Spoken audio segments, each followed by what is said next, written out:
Désolé, j'ai pas eu le temps de finir mon deuxième café.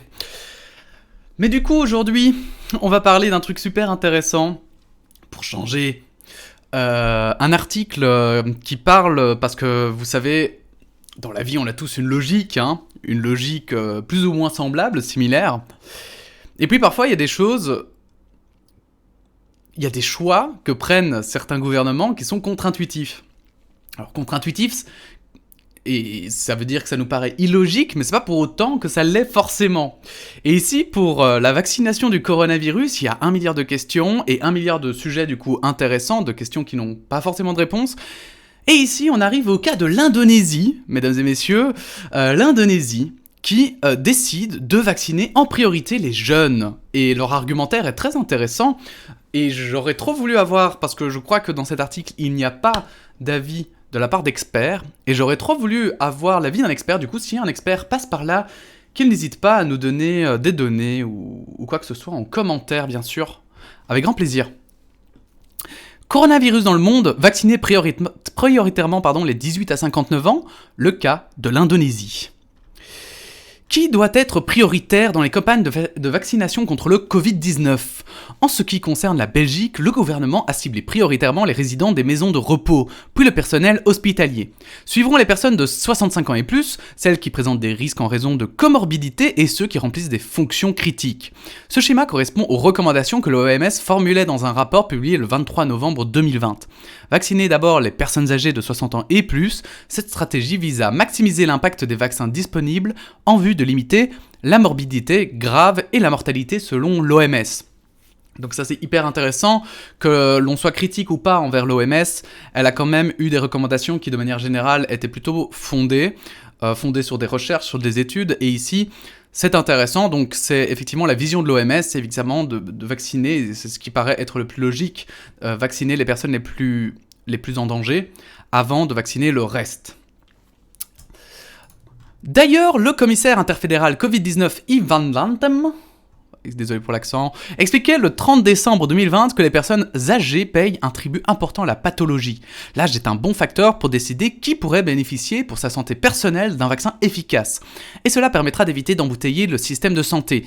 Yves Van Lantem ajoutait « Nous ne connaissons pas l'impact que le vaccin peut avoir sur la transmission. Vacciner des personnes moins à risque mais transmetteuses n'est pas actuellement une possibilité scientifiquement démontrée avec les vaccins dont nous disposons. » C'est clair que les études, elles se basent d'abord sur les personnes à risque, en fait, on se concentre surtout sur elles, plutôt que de se baser sur des populations. Vous voyez ce que je veux dire ? C'est dans le sens où on donne des vaccins aléatoirement à toute une tranche d'âge qui est représentative de la société, et puis, mais on ne regarde pas, évidemment, si vacciner que les jeunes, c'est mieux que de vacciner que les vieux, etc. Non, on vaccine tout le monde et on voit les effets que ça a sur chaque tranche d'âge. Donc, c'est logique qu'on ne sache pas, en fait, qu'on ne sache toujours pas quelle est la manière la plus efficace, même si on a quand même l'expérience des précédentes pandémies qui ont déjà existé.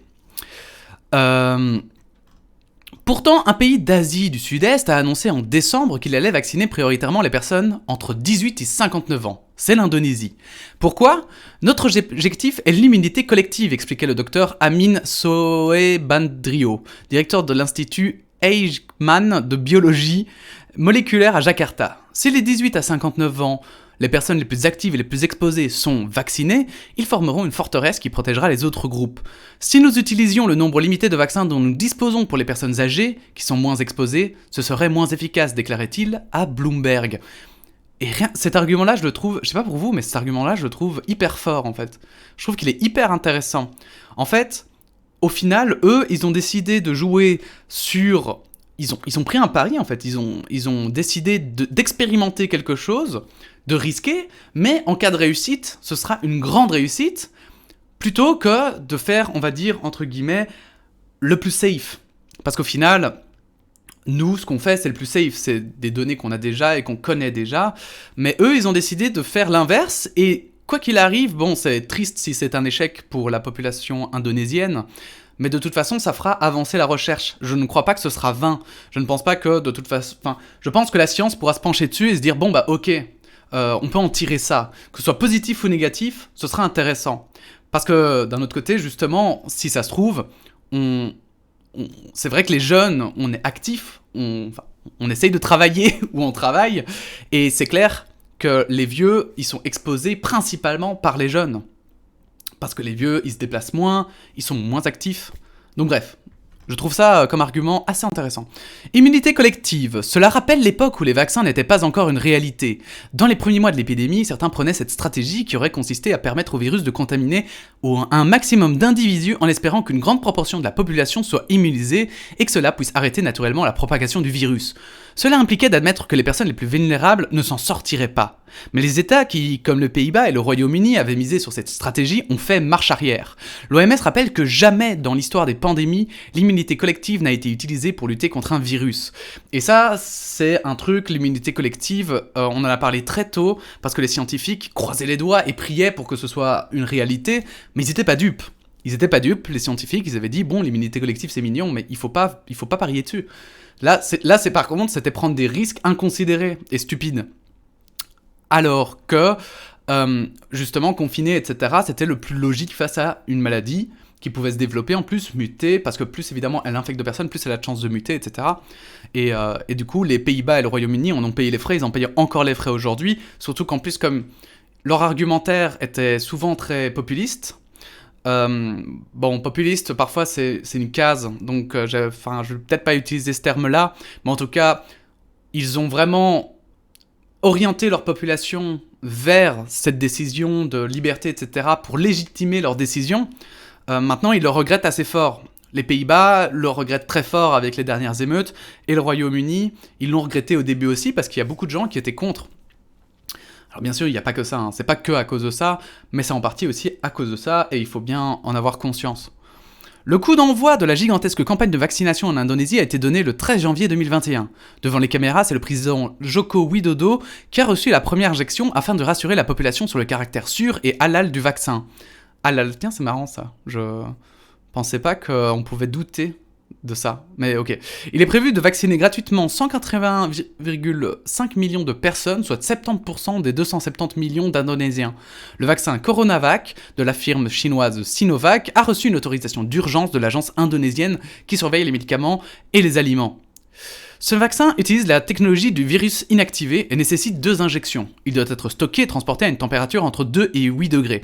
Et ça, c'est très très important parce que notamment le vaccin de Pfizer et BioNTech, lui, demande que ce soit des réfrigérateurs très particuliers parce qu'il faut que ce soit dans des températures négatives. Donc ici, c'est beaucoup plus facile à transporter, autour de 2 et 8 degrés. C'est des températures beaucoup plus facilement atteignables que des températures négatives, où là, même les camions, ils doivent être réfrigérés, etc. En Indonésie, la firme pharmaceutique Bio-Pharma, qui appartient à l'État, est partenaire de Sinovac. Le vaccin livré en vrac par conteneur réfrigéré de Chine est conditionné en flacons, jusqu'à 1 million par jour. Bah voilà, en fait, eux aussi, ils font des conteneurs réfrigérés, donc... Ça, pour le transport, ça ne change peut-être pas grand-chose, mais pour le reste, c'est quand même plus facile à entreposer dans les hôpitaux, etc. Puisqu'il suffit de le mettre dans un frigo. L'Indonésie compte aussi sur d'autres vaccins, dont ceux développés par les firmes AstraZeneca et Novavax. En vitesse de croisière, il est prévu de vacciner dans 13 000 centres médicaux et 9 000 hôpitaux 16 millions de personnes par jour. Cette campagne, qui devrait s'étaler jusqu'en mars 2022, est un défi logistique énorme dans un pays constitué de milliers d'îles et où la température extérieure dépasse habituellement les 30 degrés. Ah, ouf Convaincre les sceptiques. Mais est-il toujours question de vacciner prioritairement les personnes les plus actives et les plus exposées entre 18 et 59 ans? Après avoir vacciné devant les caméras le président de la République, des ministres et des responsables politiques, ce fut le tour des stars de la pop, de célébrités des médias et d'influenceurs de réseaux sociaux afin de convaincre les plus sceptiques. Le programme prévoit de vacciner ensuite les travailleurs de la santé, les employés qui travaillent dans les ports et les gares, les compagnies d'électricité et les banques. Les Indonésiens âgés de 18 à 59 ans jouent un rôle important dans l'économie du pays. C'est pourquoi ils sont prioritaires, expliquait le 22 janvier Siti Nadia Tarmizi, porte-parole du programme de vaccination au ministère indonésien de la Santé à Deutsche Welle. Alors c'est ça l'autre truc évidemment, c'est qu'il faut pas être naïf, ils font ça aussi pour l'économie, les pays ont très peur que leur économie s'effondre, et évidemment ils font pas juste ça, c'est pas une décision juste pour sauver un maximum non plus de personnes, même si c'est aussi le pari, mais c'est aussi la décision, c'est pour permettre de garder une économie saine, malgré une pandémie, quitte à sacrifier, parce que vacciner les jeunes mais pas les vieux, c'est quand même mettre les vieux, c'est pas les vieux, c'est les personnes vulnérables, parce qu'il faut entrer en compte là-dedans les personnes par exemple allergiques, les personnes diabétiques, etc. Mais c'est vrai que les personnes les plus vulnérables, ne pas les vacciner, c'est très dangereux, parce qu'il suffit que du coup il y ait une erreur, qu'il y en ait un qui rechoppe le virus, puisqu'on rappelle que les vaccins, même le plus efficace, il est à 95% efficace, ça fait une marge de 5%. Alors, c'est des chiffres gigantesques et très bien, hein, mais du coup, aussi, il faut pas oublier que les personnes vaccinées vont avoir une meilleure confiance. Ils vont se dire « Ah ben je suis vacciné, du coup, je fais plus forcément attention. » Et si, dans les personnes vaccinées, il y en a qui font partie des 5%, je sais pas, j'invente, mais qui travaillent dans une maison de retraite, bon, voilà quoi, ça peut faire des dégâts.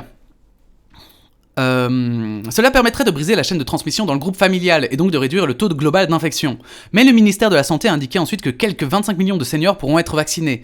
Si le vaccin conçu par le groupe chinois Sinovac, le seul disponible pour l'instant en Indonésie, s'avère sûr pour les plus âgés. Il faut croire aussi que du coup, s'il n'est pas encore sûr pour les plus âgés, c'est aussi probablement ça qui a poussé cette décision, c'est que s'ils sont pas encore certains que le vaccin n'est pas dangereux pour les personnes âgées, ils vont évidemment pas vacciner en premier les personnes âgées. Donc voilà, c'est pour ça que cet article, je trouve hyper intéressant, ça ouvre tellement l'esprit et ça met tellement de perspectives. Bref, si vous êtes virologue, je le répète, mais si vous êtes virologue, n'hésitez pas évidemment à le mettre en commentaire, à donner votre avis, à mettre des sources pour un peu étayer notre opinion sur le sujet. Je suis sûr qu'on peut apprendre plein de trucs. Il faut dire que ce pays a publié ce 26 janvier de nouveaux chiffres officiels au sujet de l'épidémie. À ce jour, 1 12 350 cas de Covid-19 ont été recensés et près de 29 000 morts. Mais les scientifiques considèrent que l'ampleur de l'épidémie est sans doute bien plus importante au vu du faible nombre de tests effectués.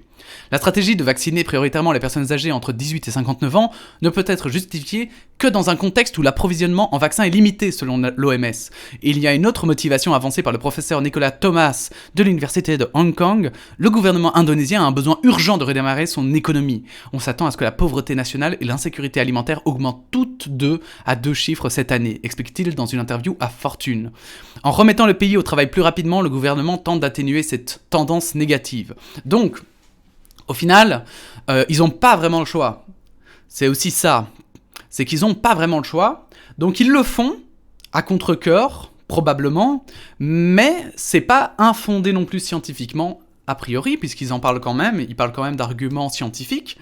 Et personnellement en tout cas, mais bon, je ne suis pas virologue, mais personnellement, c'est vrai que ça me semble pas totalement stupide, puisqu'on sait que les familles, c'est là où il y a le plus de transmission. Ça me paraît pas totalement stupide, en réalité, de vacciner les familles, parce que du coup, c'est clair que ceux qui se déplacent le plus sont ceux qui peuvent plus transmettre le virus. Donc au pire, papy et mamie restent encore 6 mois un peu isolés, tant pis, on l'appelle des coups de fil et facecam, mais en sachant que dans 6 mois, voilà, on va pouvoir se revoir, etc. Voilà, ça me semble pas totalement infondé. N'hésitez pas à vous donner votre opinion, évidemment, en commentaire. Chaque pays élabore sa propre politique de vaccination en retenant prioritairement un ou plusieurs des critères définis par l'OMS.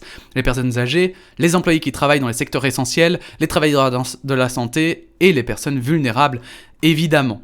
Voilà, c'est un peu tout ce qu'il y avait sur cet article. Je le trouvais vraiment trop bien. J'adore voir des trucs comme ça, justement, argumentés.